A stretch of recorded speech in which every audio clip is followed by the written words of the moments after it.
이제 음력 2월 23일이 되면 현종이 다시 돌아옵니다.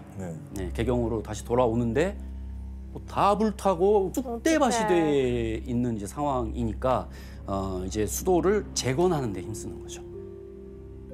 그래서 이때 야율융서가 현종에게 그때 약속한 거 지켜라. 거란으로 와서 신하임을 인정을 해라. 근데 이제 현종은 나 아프다. 병에 걸렸다는 핑계로 친조는 안 되겠다. 약속을 안 지키는 거죠.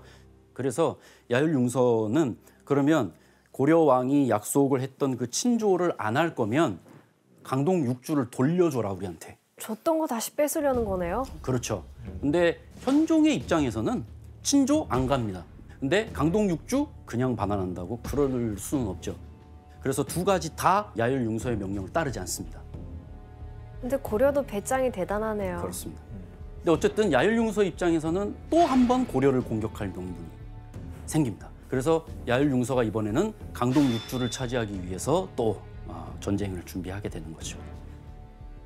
그리고 1018년 12월 거란의 명장 소배압이 10만의 군사를 이끌고 다시 고려를 침공하면서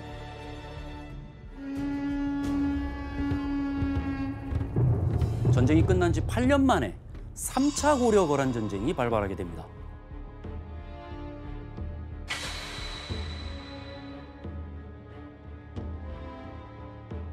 아이고야. 그 소배압은요, 1차전에 그 서희와 단판을 지은 소선영 있죠. 이 소선영의 친형으로서 이 군 용병술이나 이 정치력, 이 모든 문물을 겸비한 아주 훌륭한 인물이었고, 그다음에 이 송나라 있잖아요. 송나라하고 전투를 했는데 이 송나라한테는 아주 이 공포의 대상일 정도로 아주 무서운 존재로 또 알려져 있었어요. 거란의 영웅이었어요. 그래서 사실 3차 전쟁에 임하는 거란군의 대비도 철저했다고 봐야죠. 물론 2차 40만에 비해서 병력 수는 10만으로 줄었습니다만 3차 전쟁 때 소배압이 이끌고 온 부대는 소위 거란에서 피실군이라고 하는 이제 부대가 있는데 피실이 우리 식으로 얘기하면 다이아몬드예요. 그리고 황제의 친위 부대입니다. 그래서 정말 최정예 부대 10만을 보낸 겁니다. 자, 그러면 거란의 명장인 소배압이 상대할 고려군의 지휘관은 누구였을까요? 여기서 나오시나요? 최수정 배우님. 최수정 그렇죠. 배우님. 네. 바로 70대에 접어든 문신인 강감찬 장군이었습니다. 그 당시 나이가 70대셨다고요? 네. 강감찬 장군은 어렸을 때부터 저는 이 한국을 빛낸 백인의 위인에 들어가시는 노래도 나 귀주대첩 강감찬 서이거란 쪽 아닌가? 뭐 하여튼 멜로디가 그게 다예요. 말 비슷해요. 뭐 하여튼 뭐 그런 거예요. 노래로 있을 정도니까 대단한 거죠. 그렇죠. 네. 잘 기억을 하고 계신 것 같습니다. 맞아. 강감찬 장군은 원래 문과, 그러니까 무가 아니고 문과의 장원급제로 합격한 그런 인재이고요. 그리고 2차 고려 거란 전쟁 이후에 현종과 함께 이제 8년 동안 거란이 또 쳐들어올 수 있다는 가능성을 상정하고 꾸준히 대비를 해온 그런 인물이었습니다.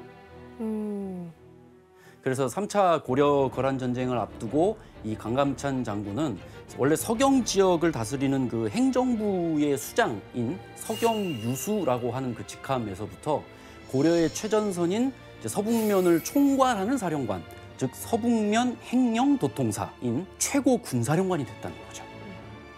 대단한 것 같아요. 유영 씨, 그러면 현종은 왜 이렇게 나이도 많으신 강감찬 장군을 이렇게 전쟁터로 보내신 거예요? 뭐 일단 가장 크게는 뭐 능력이 있으신다는 걸 아니까 그렇게 보냈을 텐데 그 외에도 현종이 어렸을 때 부모님을 둘 다 여의였어요. 그래서 부모님 없이 자랐는데 정확하게 기록이 많이 있지는 않지만 강감찬이 현종에게 그런 아버지 같은 역할이 되어주지 않았을까 저는 그렇게 생각하고 있어요. 그렇죠. 그러면 이제 세 번째로 압록강을 넘어선 거란군. 이번에는 그러면 가장 먼저 어디를 점령하려고 했을까요? 흥화진. 흥화진이겠네요. 맞습니다. 바로 흥화진입니다. 근데 이를 예상한 강감찬 장군은 이미 고려의 주력 부대를 이 흥화진에 집결시킨 그런 상황입니다. 그리고 이제 흥화진 동쪽에 삼교천이라고 하는 그 골짜기에 고려의 군사들을 매복시켜놔요. 그 다음에 적을 한 번에 쓸어버리려고 이제 파격적인 전술을 준비하는데 뭐죠? 소 가죽을 이용해가지고 일종의 뚝을 만들어요. 그래서 거란군을 격파하는 거죠. 네?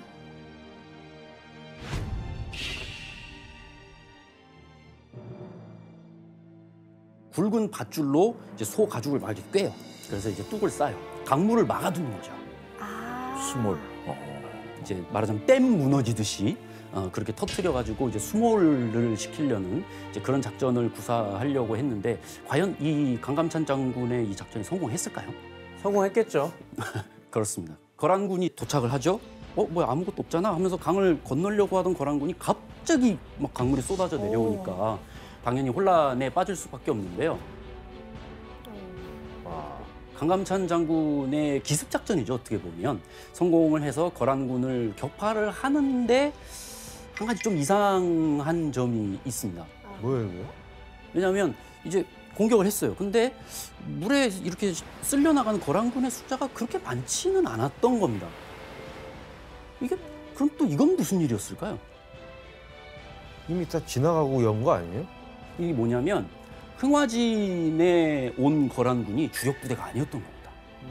본진이 아니었던 거예요. 그러니까 고려 군대를 혼란시키려고 미끼를 투척한 셈입니다. 아이고. 그래서 강감찬 장군이 획기적인 어떻게 보면 아이디어로 대비책을 마련했지만 오히려 거란군에게 허를 찔린 그런 셈이었다고 볼 수 있죠. 그래서 그러면 나머지 거란군은 어디 있는 거예요? 3차 고려 거란 전쟁에서 소배합이 압록강을 건너왔을 때부터 목표는 개경입니다. 처음부터. 또 그냥 지나가는 건가요? 그렇죠. 왕잡기. 그러니까 2차 전쟁에서 실패했기 때문에 정말로 속전속결로 고려 왕을 사로잡기 위해서 2차 전쟁 때하고는 다른 루트로 들어오게 되는 거죠. 2차로 들어올 때는 여기 해안길이라고 적혀 있죠. 아무래도 해안길이다 보니 비교적 완만하니까 해안길로 들어가게 되는 거죠. 근데 2차 전쟁 때 그렇게 당하고 나니 이번에는 위쪽 내륙길을 선택한 겁니다. 여기 보면 산지도 있고 사실 가기가 쉬운 곳은 결코 아니었음에도 불구하고 내륙길을 선택한 겁니다. 그런데 이런 상황에서 고려 군대가 이쪽 해안길의 병력을 많이 집중을 시키고 있었는데 소배합이 이제 그 허를 잘 찔러서 내륙길을 통해서 이제 고려의 주력군을 따돌린 셈이죠. 그리고 빠르게 개경으로 향했습니다. 이제 누가 먼저 개경에 도착하는지 속도전이 된 것이죠. 과연 누가 먼저 개경에 가까워졌을까요? 해안길이 빠를까, 내륙길이 빠를까? 그 거란 일단 너무 빠르잖아요. 말 타고 막 오는데. 그렇죠. 그래서 이제 1019년 음력 1월 3일에 소배합이 개경 북쪽에서 한 40km 정도 떨어져 있는 이제 신은현이라고 하는 곳에 도착을 했다고 합니다. 어떡해, 다 왔어. 그러니까 정말 빨리 달려가면 거란군 정도면 하루면 도착할 수 있는 이제 그런 거리였던 겁니다. 와, 빠르다 빨라. 그럼 이제 개경 사람들도 또 소식을 들었을 거 아니에요. 그러니까 이제 다 궁궐 안으로 다 이제 들어가서 이제 성을 지킬 그런 이제 전투를 이제 준비하게 되는 거죠. 그럼 뭐 싸울 사람이 있어요, 고려에? 그쪽에? 우선 개경 궁궐 안에는 현종이 있죠. 이번엔 도망 안 갑니다. 이번에는 왕의 지휘 하에 거란군으로부터 개경을 지켜내야 고려 왕으로서의 권위도 바로 세우게 된다라는 거를 이제 생각을 하게 되는 거죠. 그래서 현종이 거란군에 맞서서 개경을 지켜야 되는데 또 뭔가의 작전이 필요할 텐데 어떤 작전이었을까요? 작전. 뭐지? 이걸 이제 뭐라 그러냐면 청야 전술이라고 하는 이제 말을 쓰는데 청야라고 하는 게 뭐냐면 들판을 깨끗하게 만든다는 뜻이에요. 뭐 거란이 쳐들어왔을 때에 사용할 수 있는 무기, 뭐 식량, 백성, 집들 이런 거 싹 없애버리고 우물에는 심지어 독을 풀었다고 하니까 물도 못 마시게 말 그대로 개경을 초토화시킨 겁니다. 적들도 이용하지 못하게. 근데 뭐 적도 이용 못하시면 고려군도 이용 못하는 거잖아요. 뭐 이거 너무 어려워지지 않아요? 고려군도 좀 무모해 보이는데요.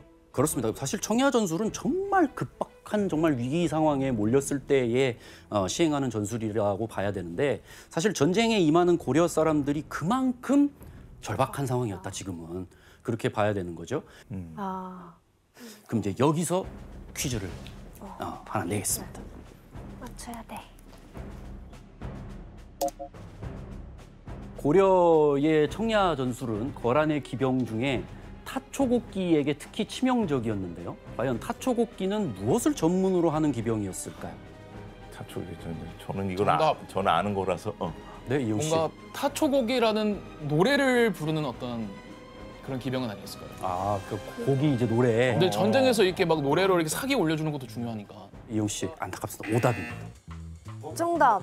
네, 혜성 씨. 청야 전술이 그런 뭐 곡식 같은 거 네. 이용을 못하게 하는 거잖아요. 네. 약탈 전문 군대였던 거예요. 네, 혜성 씨. 정답입니다. 100점 100점. 기동력을 극대화하기 위해서 이 타초곡을 전문으로 하는 일종의 약탈 전문 기병들이 있었던 거죠. 그래서 이들은 보급품을 뭐 따로 챙겨가지고 다니는 것보다는 현지에서 그냥 필요한 대로 약탈해서 가져다가 쓰는 겁니다.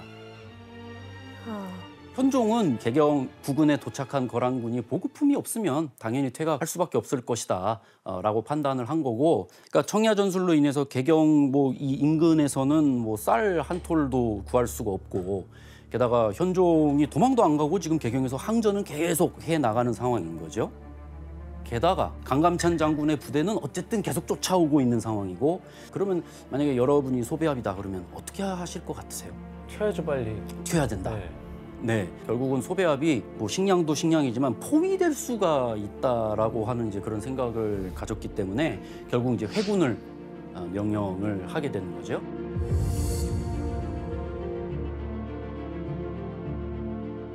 그래서 이제 강감찬 장군이 도망가니까 가만히 내버려둘 수 없죠. 이 거란 군대를 이제 추격을 하라고 명령을 하고 귀주로 가도록 일부러 좀 유도를 했던 측면도 있습니다. 열어줬어 길을. 그래서 고려의 모든 병력을 이제 저 귀주라고 하는 곳으로 총 집결을 시킵니다. 그래서 이제 1019년 음력 2월 1일 이제 한국 역사에서 3대 대첩이라고 손꼽히는 이제 귀주 대첩이 이제 시작되는 겁니다. 아, 들어봤죠. 드디어 나오나요? 너무 대첩. 아주 유명하죠.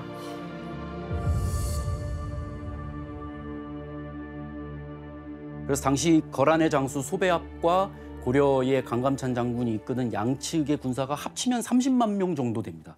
그래서 두 군대가 맞부딪히니까 당연히 엄청난 격돌이 일어날 수밖에 없고, 근데 이제 한 가지 좀 의아한 점은 강감찬 장군이 귀주 성에서 농성전을 하는 게 아니고 귀주 벌판 한가운데서 그냥 거란군을 상대하는 그런 전술을 선택을 한 겁니다. 교수님, 아니 근데 벌판에서 싸우면 거란이 유리한 거 아닌가요? 왜 강감찬 장군은 왜 굳이 정면 승부를 하기로 한 거죠?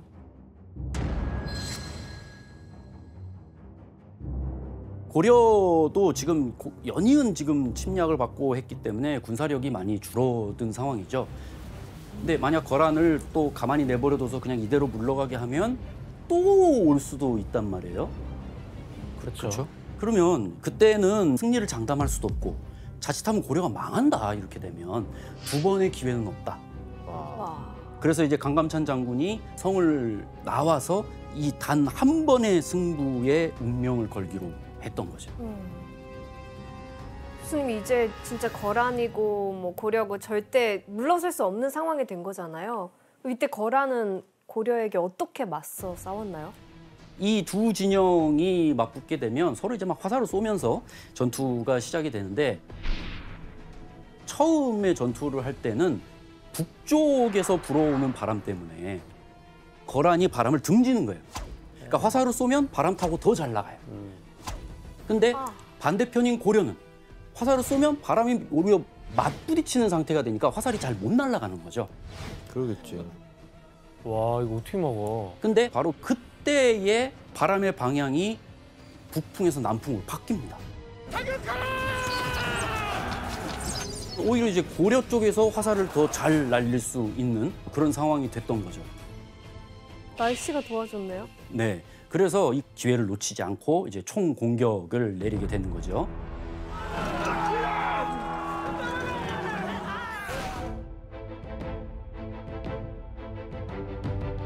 저 김종현이 이끄는 정예의 군대 1만 명이 이제 나타나게 됐던 거죠. 이제 그러면서 거란군을 밀어붙이고 결국은 거란군을 이제 둘러싸버리게 되죠. 이야. 그러니까 정신없이 사방에서 좀 포위돼가지고 계속 공격을 하기 때문에 그 정예 부대였다던 거란군도 전열이 무너질 수밖에 없는 상황이고 결국은 뭐 앞뒤 안 보고 막 도망가기 시작합니다. 이때. 이야. 그래서 거란군들이 도망가려면 몸이 가벼워야 됩니다. 예, 그러면 갑옷 투구 다 필요 없는 거죠 이제. 다 벗어버리고 이제 도망을 가서 심지어 무기하고 갑옷들 다 버려놓고 가니까 그것 때문에 길이 막혔대요. 그래서 소배합이 10만 군대의 거란 최정예 부대를 이끌고 왔는데 귀주대첩 이후에 살아서 돌아간 거란 군대는 한 수천 명 정도에 불과했다. 야율릉서가 고려에 이렇게 트라우마가 돼서 관료들한테 그렇게 얘기한답니다. 실제로 다시는 고려 땅을 쳐다도 보지 말라고. 와. 쳐다도. 네, 그 정도의 트라우마가. 그리고 거란군이 이렇게까지 참혹하게 패배한 적은 사실 거란 역사상 처음입니다. 와. 그래서 이렇게 26년 동안 이어진 세 차례에 걸친 고려 거란 전쟁은 결국 이 귀주대첩에서 고려가 승리하면서 이제 끝을 맺게 되는 거죠.